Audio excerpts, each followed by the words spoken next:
PP, parkiran di Pol PP itu, masuk di Pol PP, kantor Pol PP.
Ada di peserta pemilu ini, kalau masing-masing partai mengajukan 65 calon, berarti 18 kali 65.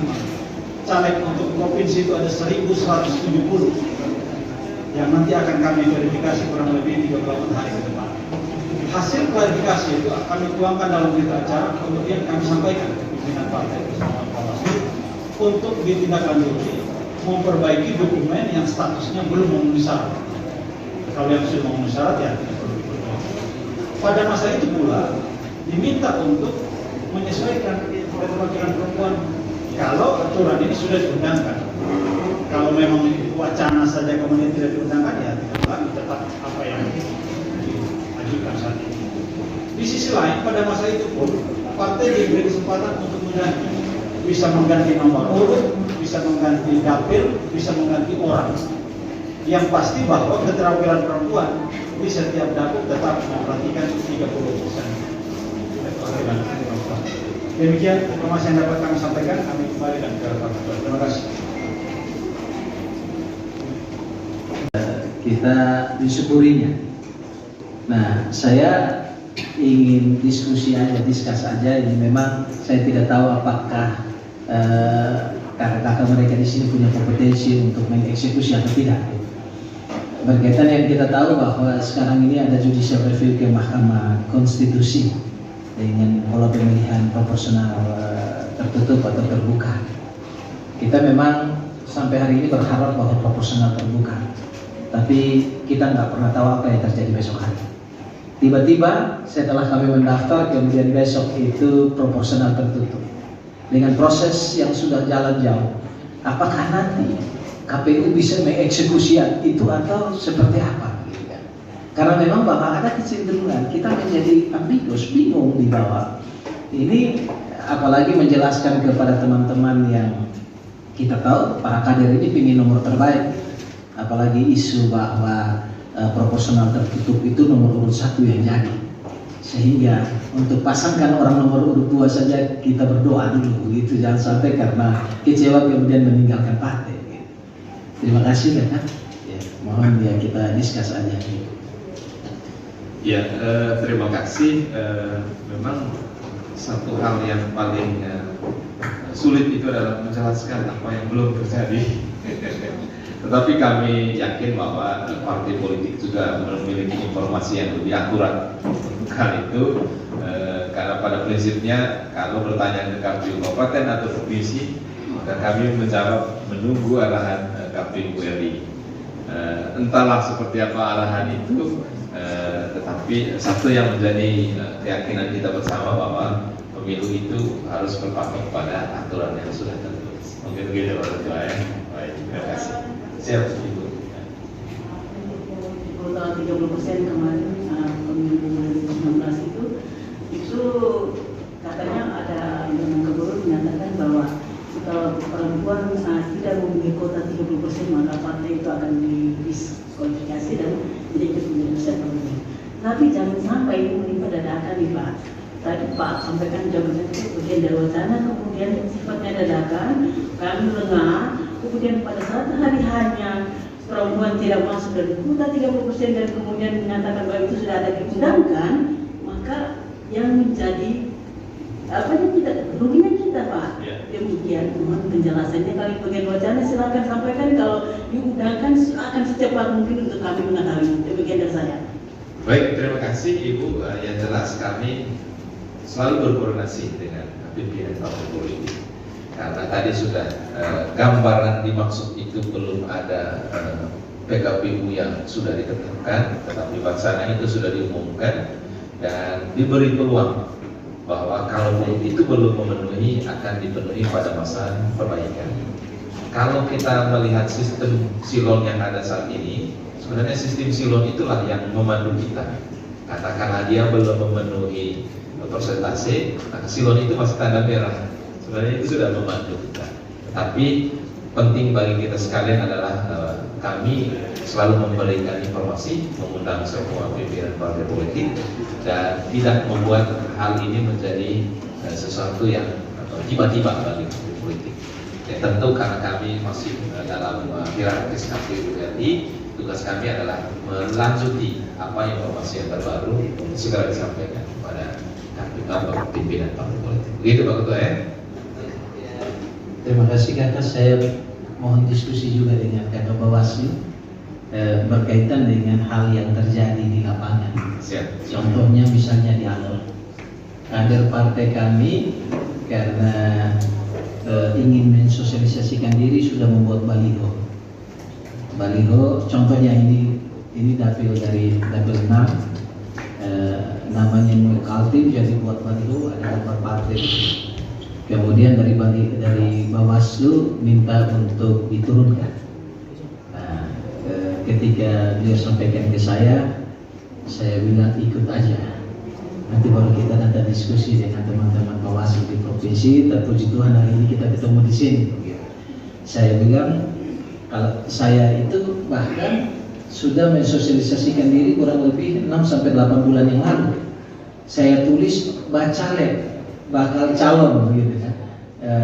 Legislatif saya bisa sebagai Jainuddin, saya bisa juga capres bisa aja begitu ya. Terus salah kami di mana? Gitu. Kenapa harus diturunkan, bahkan sampai karena informasi seperti itu balihonya dirusak. Ada fotonya semua segala macam, ada videonya kita simpan. Dan nanti memang kita ingin bertemu khusus dengan teman-teman Bawaslu, tapi karena sudah kebetulan hari ini di sini ya kita ngobrol-ngobrol saja. Terima kasih, saya kembalikan.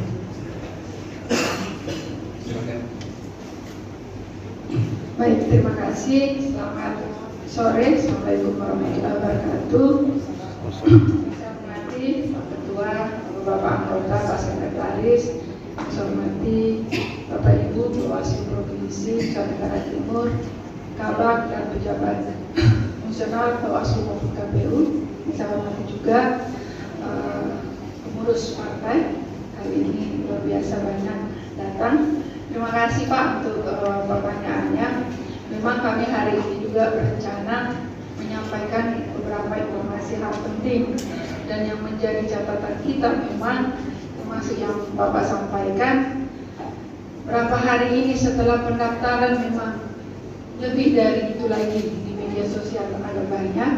Sebelumnya memang kita menyampaikan, kami roadshow juga ke P3 waktu itu, kalau di PKPU yang lama disampaikan bahwa sosialisasi oleh peserta pemilu, dalam hal ini partai politik dan lain sebagainya. Kemarin juga kita menyampaikan selama unsur-unsur tidak terpenuhi bisa dilakukan. Tetapi yang sekarang terjadi itu sekalian ini pencegahan. Jangan sampai sudah ada ajakan juga di situ. Citra diri itu Pak tidak boleh terpenuhi. Jadi yang sekarang juga kami sedang diskusikan di tingkat Bawaslu, sudah beberapa termasuk dari ketiga ada juga yang sudah membuat ada yang baliho atau mungkin di media sosial sudah ada nomornya Pak, sudah ada contrengannya, sudah ada ajakannya. Jadi sebagai tagline Bawaslu ini sebenarnya pencegahan terlebih dahulu. Jadi kami sangat mengharapkan untuk sekarang belum waktunya kampanye Pak. Nanti sesuai PKPU 3 kampanye itu baru di bulan November dan berakhir pada saat masa tenang. Bisa saya sampaikan, ada sedikit mengingatkan kita semua, kalau kampanye di media sosial itu 21 hari nanti sebelum hari pemungutan suara. Sementara menurut pasal 492, setiap orang dengan sengaja melakukan kampanye pemilu di luar jadwal yang telah ditetapkan oleh KPU, KPU Provinsi, KPU Kabupaten Kota untuk setiap peserta pemilu sebagaimana dimaksud pada pasal 276 ayat 2 dipidana dengan pidana kurungan paling lama 1 tahun dan denda paling banyak 12 juta. Kami tidak berharap pasal-pasal kampanye di luar jadwal ini kita terapkan. Jadi kami berharap sekali kalau bisa, dan memang harus, bukan kalau bisa, sepatutnya belum ada yang boleh kampanye. Kalau media yang kemarin kita sampaikan sosialisasi diri, boleh. Tapi jangan sampai sudah ada citra diri, sudah ada ajakan di situ. Ini unsur kampanye nanti sudah terpenuhi Pak. Kalau sudah terjadi nanti kami sudah di ranah penindakan.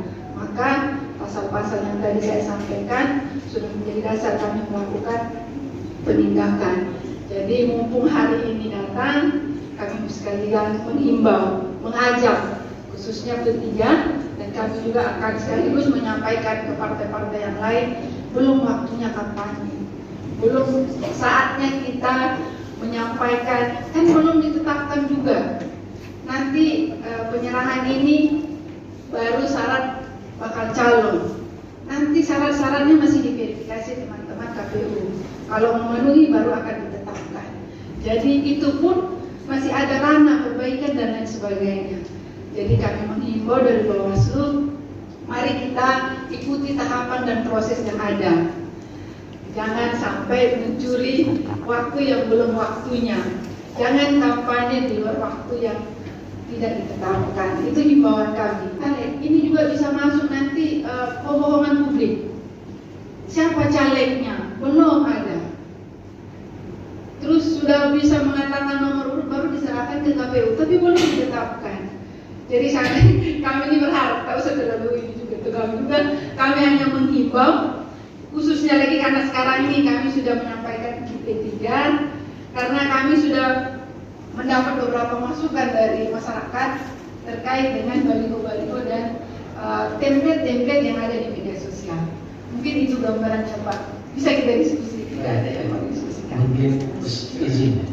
Ya, jadi saya itu ingin paling tidak nanti Ibu bisa memberikan unsurnya, terpenuh unsur-unsurnya apa. Kalau saya mencalonkan diri misalnya caleg Nam Zainuddin SHMH, caleg DPR RI, itu mungkin kampanye. Tapi kalau saya sampaikan bahwa saya bakal calon, apakah itu kampanye? Itu yang pertama. Kemudian mengajak, ayo memilih saya, oke, itu nggak boleh. Tapi kalau saya tulis satu karya nyata lebih mulia dari 1000 janji, apakah itu juga bagian dari mengajak? Sehingga memang ini kan kita harus diskus dulu panjang lebar, jadi sehingga saya bisa kena kurungan atau tidak gitu. Nah, kemudian begini Bu, berkaitan dengan medsos, saya sepakat itu. Tetapi sometimes bukan kita yang mengupload itu, orang yang mengampanyekan kita. Terus salah kita di mana? Gitu. Saya duduk diam, tapi orang bersimpati sama saya. Karena contoh misalnya, 3 periode saya menjadi anggota DPR Kota Kupang. Ada yang bersimpati dengan saya. Ketika dia tahu saya menjadi anggota DPR, dia buat baliho sendiri. Kemudian dia ditaruh di tempat yang saya juga nggak tahu kalau ada baliho saya di situ. Apakah unsur-unsur itu terpenuhi? Gitu. Sehingga kalau bisa ya nanti mohon izin waktu kami dan teman-teman di sana kita berdiskusi lebih panjang biar sosialisasinya juga papannya nggak diturun-turunkan sampai pemilu kan begitu. Terima kasih. Ya. Baik Pak, sedikit saya tanggapi. Memang di awal kita rusuh ke beberapa partai, kita sudah menyampaikan kayak selamat Hari Raya Idul Fitri, selamat Paskah, nama, Natal, itu kita selama ini semua kita berlakukan sama, boleh dengan catatan tidak boleh di tempat-tempat yang dilarang, tidak boleh di fasilitas-fasilitas umum yang memang mengganggu ketertiban. Tapi yang sekarang kan unsur yang namanya kampanye penyampaian visi misi dan citra diri dan lain sebagainya. Citra diri partai itu ada logo, ada nomor. Itu satu paket. Kadang nomornya tidak ada, tidak terpenuhi citra dirinya, ya kan? Tapi kalau sudah ada citra diri lengkap dari ajakan yang seperti yang saya sampaikan, unsur kampanyenya hampir terpenuhi Pak. Tetapi tidak serta-merta semua yang tadi saya sampaikan orang yang bersangkutan, makanya ada proses di Bawaslu memanggil, mengklarifikasi dan lain sebagainya. Dan yang sekarang kami harapkan itu coba di take down dulu Pak.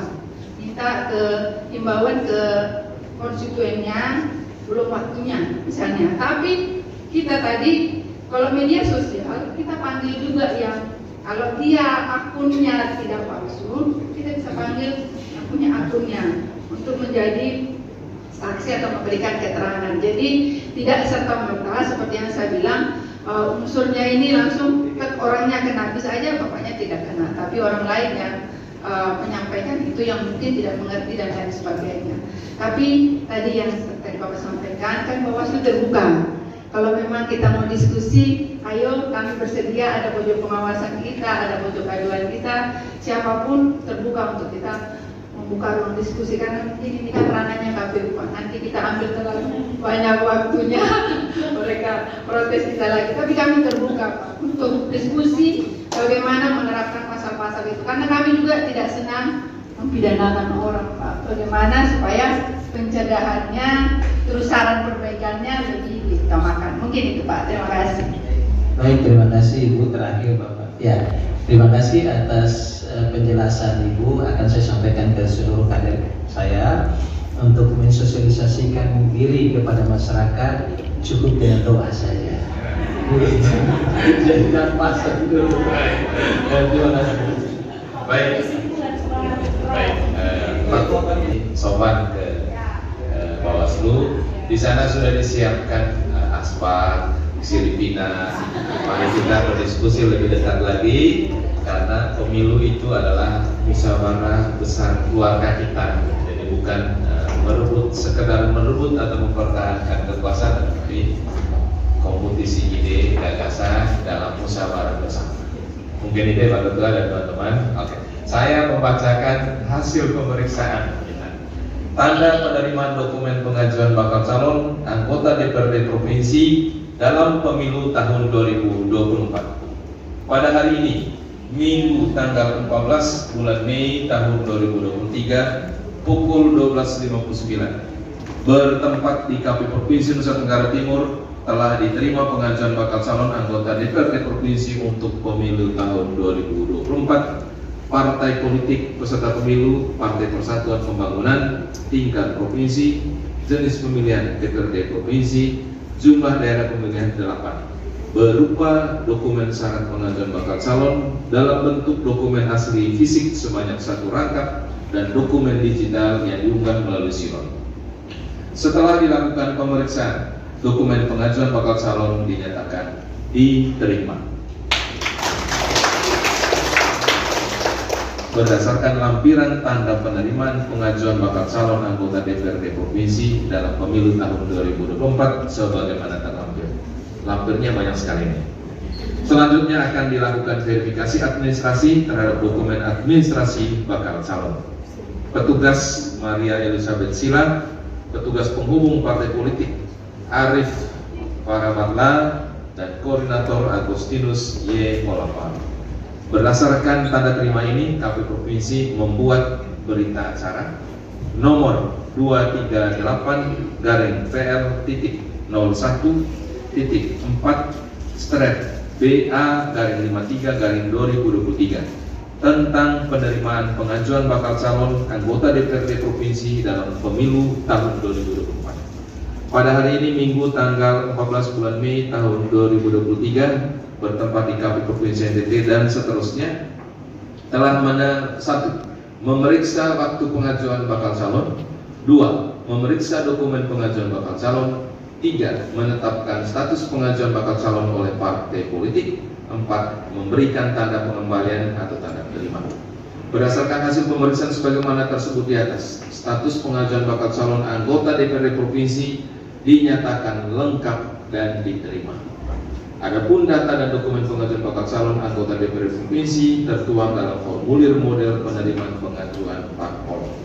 Demikian berita acara ini ditandatangani oleh Ketua dan anggota KPU Provinsi Nusa Tenggara Timur. Bapak Ibu hadirin sekalian, proses selanjutnya penandatanganan berita acara dan tanda penerimaan dokumen pengajuan bakal calon anggota Dewan Perwakilan Rakyat Daerah Provinsi Nusa Tenggara Timur.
dari Ketua KPU Provinsi Nusa Tenggara Timur kepada yang pertama pimpinan partai politik dan disaksikan secara langsung oleh Bawaslu Provinsi Nusa Tenggara Timur.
Selanjutnya penyerahan kepada Bawaslu Provinsi Nusa Tenggara Timur.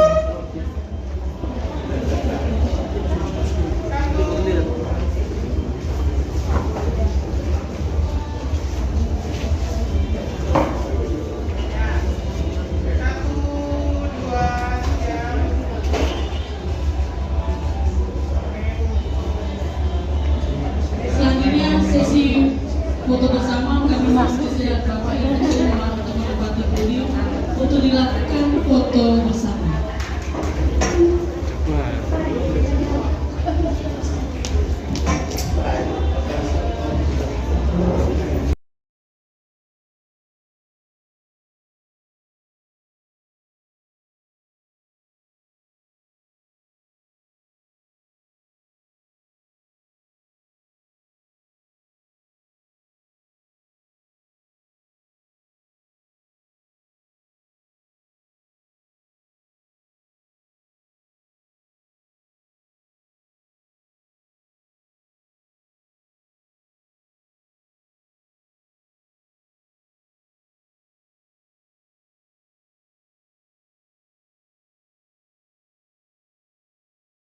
Assalamualaikum warahmatullahi wabarakatuh. Alhamdulillah wasyukurillah, karena siang hari ini kami Dewan Pimpinan Wilayah Partai Persatuan Pembangunan Nusa Tenggara Timur telah melakukan pendaftaran calon anggota DPR RI pada kontestasi Pilpres DPR ya, pada kontestasi Pileg nanti di Februari 2024. Kami telah mengajukan calon anggota DPR Provinsi di 8 dapil berjumlah 65 kader. Jadi kami maju full dan telah diterima oleh KPU proses pemeriksaan berkas dan dinyatakan lengkap dan diterima. Selanjutnya akan dicek dokumen-dokumen lainnya. Ya, jadi itu yang dapat kami sampaikan kepada media. Kalau ada pertanyaan kami persilakan. Jadi yang pertama, mungkin di tahun 2014 itu ketika DPR Provinsi khususnya 2011 itu hal apa yang membuat sehingga ada penurunan pusat. Kemudian tarik ke 2024. Baik, kami dalam sepanjang sejarah partai ini semenjak status akor dulu, ya masih zaman 3 partai, itu kami selalu mendapatkan 1 kursi. Kemudian ketika reformasi kita juga mendapatkan 1 kursi, dapil 6, dapil Flores Timur Lembata Awal, dari periode ke periode. Kemudian sempat hilang 1 periode, kemudian kita berebut kembali kursi yang 1 itu, tapi berubah dapil. Dapilnya dari dapil 3 Daratan Sumpah.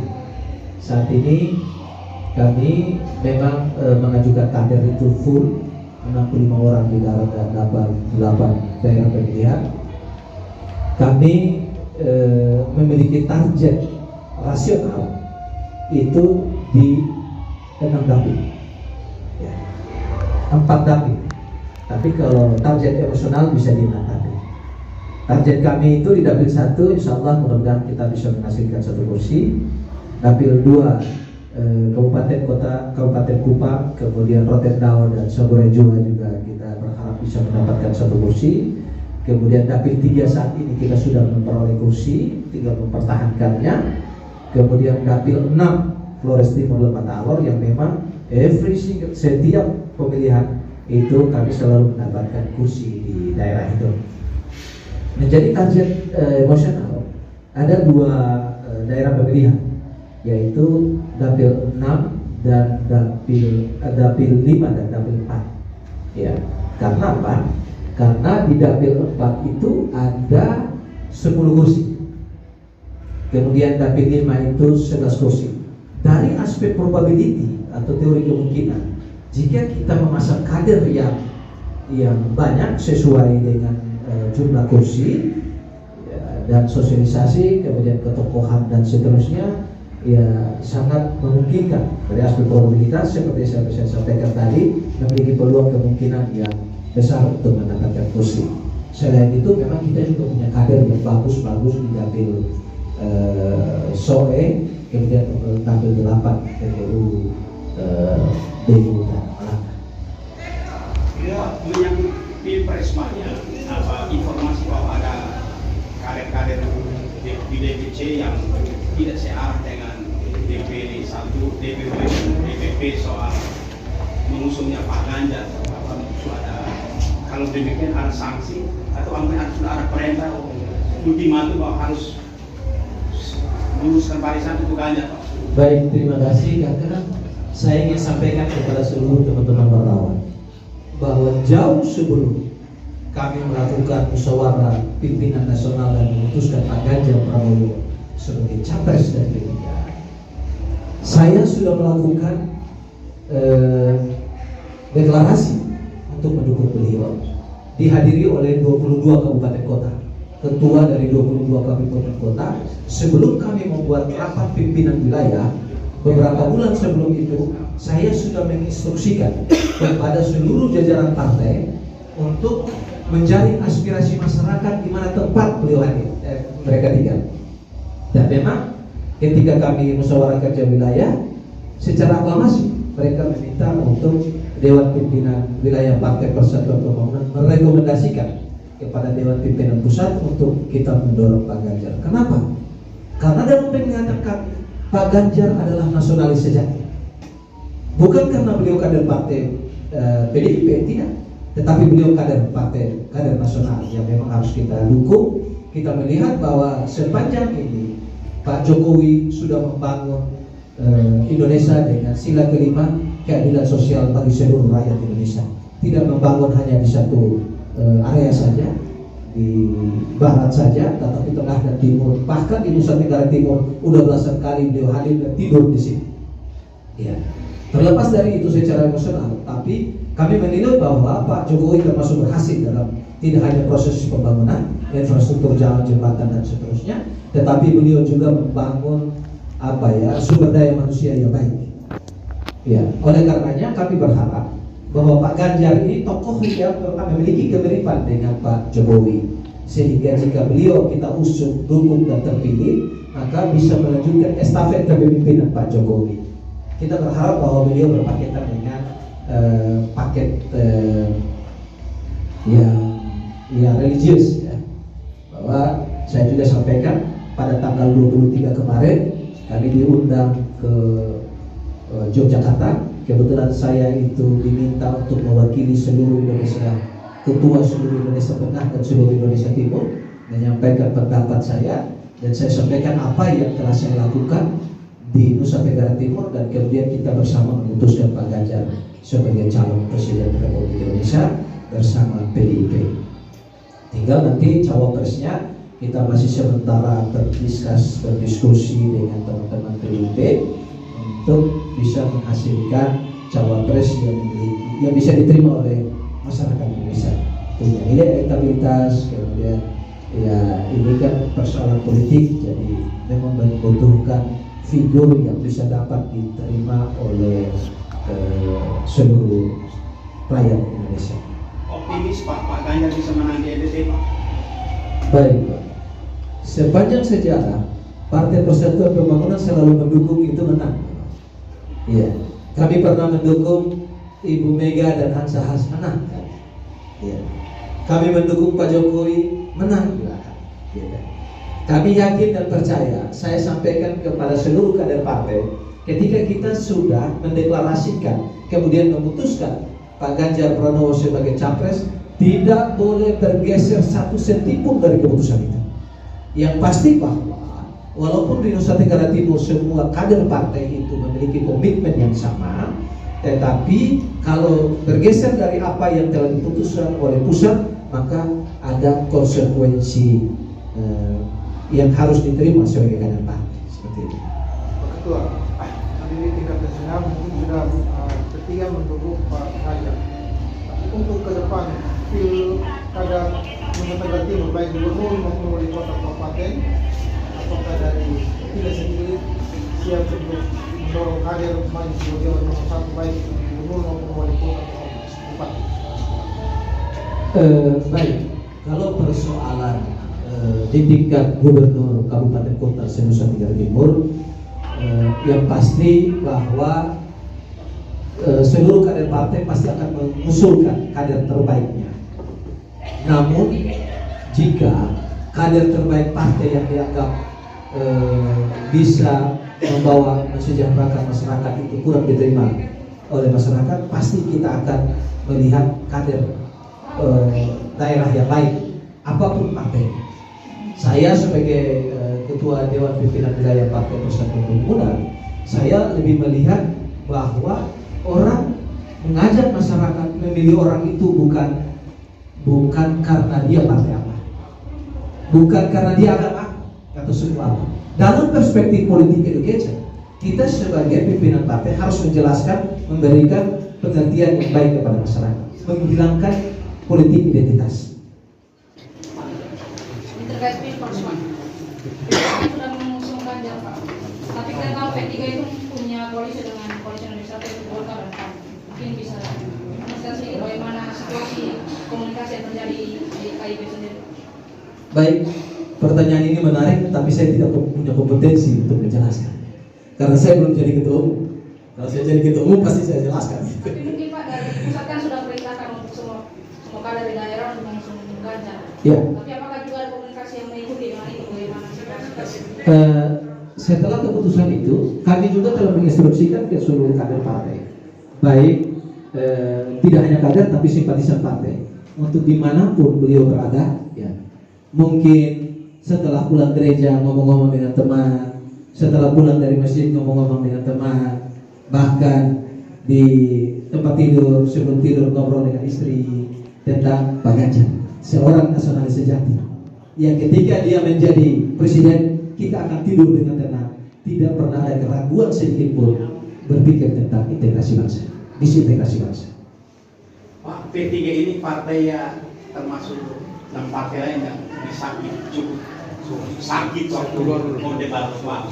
Katakanlah untuk ke depan ini ada calon yang agak bernuansa radikal, hati ingin lain sebagainya, bagaimana sebagai P3 Pak? Iya, kami mendukung Pak Ganjar Pranowo. Kami melihat bahwa beliau nasional sejati dan mampu atau berpeluang sangat besar melanjutkan estafet kepemimpinan Bapak Haji Joko Widodo. Pak Ketua, mungkin yang terakhir, mungkin kenapa baru daftar hari ini sementara sudah dari jauh hari sebelum? Jauh saja. Ini harinya Tuhan. Mungkin tidak ada yang istimewa tanggal 16. Tidak, istimewanya tanggal 17 karena kami nomor 17. Bapak, mungkin saya bertanya sedikit Bapak. Bapak adalah yang akan maju di DPR ini. Yang kedua, mungkin harapannya Bapak terhadap masyarakat NTT. Iya, sebagaimana teman-teman tahu bahwa seperti yang saya sampaikan tadi, saya ini anggota DPRD 3 periode, Pak. Iya. Artinya bahwa kenapa saya harus untuk periode keempat saya yakin tidak terlalu susah, ya. Kenapa? Karena selama 15 tahun kita sudah every single day kita sudah melakukan sosialisasi secara langsung dan tidak langsung terhadap masyarakat. Tapi kenapa saya menjadi anggota DPR RI? Ya, saya meminjam bahasa Arab, khairun nas atau linnas. Sebaik-baiknya kamu adalah yang paling bermanfaat bagi manusia yang lainnya. Di Kota Kupang saya berbuat banyak untuk masyarakat, tapi juga belum berbuat banyak untuk masyarakat. Saya berharap jika Tuhan menempatkan saya menjadi anggota DPR RI dipilih oleh masyarakat, saya punya 3 program. Bahwa pertama, saya harus sampaikan bahwa saya Zainuddin beragama Islam. Kakak kandung saya 2 orang bernama Filipus dan Ferdinand itu Protestan. Adik kandung saya, satu mama satu bapak, itu Paskalia, Siti Paskalia, Katolik. Kalau bapak dan mama saya melahirkan 2 orang anak lagi, maka pasti Hindu Buddha ada. Jadi Pak Dondaka mengkali gambar Pancasila ada di saya rumah misalnya. Iya, saya waktu kecil itu kan jauh, tinggal di Kuanina jauh dari masjid. Setiap hari Minggu saya pergi ke sekolah minggu. Ya. Setelah saya dewasa, kemudian saya melihat bahwa semenjak Indonesia ini ada, negara tidak pernah berpikir tentang guru sekolah minggu, guru sekami. Padahal karakteristik keimanan seorang anak itu terbentuk di sekolah minggu, di sekami, di pengajian dan seterusnya. Oleh karenanya jika Tuhan menempatkan saya menjadi anggota DPR RI dipilih oleh masyarakat, saya akan berjuang lewat fraksi saya untuk membuat undang-undang tentang pemberian insentif terhadap guru-guru informal bidang keagamaan. Artinya apa? Seluruh guru sekolah minggu di Indonesia, semua guru sekami di Indonesia, guru ngaji di Indonesia mendapatkan insentif bulanan. Saya melihat bahwa selama ini gereja-gereja, baik gereja Katolik, gereja Protestan, gereja karismatik, masjid, pura wihara, itu pemerintah tidak bantu bangun berdasarkan subsidi jemaah, baru rumah ibadah itu dibangun. Iya. Oleh karenanya jika saya menjadi anggota DPR RI, saya akan memperjuangkan agar seluruh rumah ibadah dia terkoneksi ke pusat di dusun Indonesia sekalipun. Supaya apa? Supaya setiap tahun negara wajib memberikan uang pemeliharaan rumah ibadah. Kenapa? Kemarin seroja kita alami, luar biasa kasihan para pendeta, pastor, imam masjid dan seterusnya mencari uang untuk membangun rumah ibadah yang tertimpa bencana itu. Kemudian apa?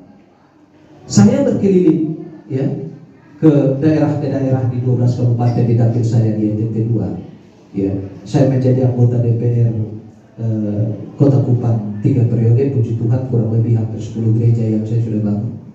Ya, saya melihat bahwa banyak koster gereja yang belum mendapatkan perhatian, penjaga masjid yang belum mendapatkan perhatian, walaupun mereka kerja dengan ikhlas dan penuh ketulusan. Oleh karenanya, jika saya terpilih menjadi anggota DPR RI, mereka juga harus mendapatkan insentif bulanan. Orang bertanya waktu saya ketika berada di Jakarta menyampaikan visi dan misi saya ini, ditanya, you sanggup? Yakin bisa? Gereja sekian banyak di Indonesia, masjid sekian banyak di Indonesia, pura wihara bisa banyak di Indonesia. Apakah APBN kita mampu? Saya bilang mampu. Saya yakin. Kenapa? Karena di APBN 2022 kita aja 3.000 lebih, 3.100 sekian triliun. Masa kita tidak bisa, misalnya kita rasionalisasi 10-20% aja, semua persoalan bisa terselesaikan. Jadi sekali lagi saya meminjam bahasa Cina, tujuh dan turun, takse jauh jauh. Bukan persoalan bisa atau tidak bisa, tapi persoalan mau atau tidak mau. Terima kasih.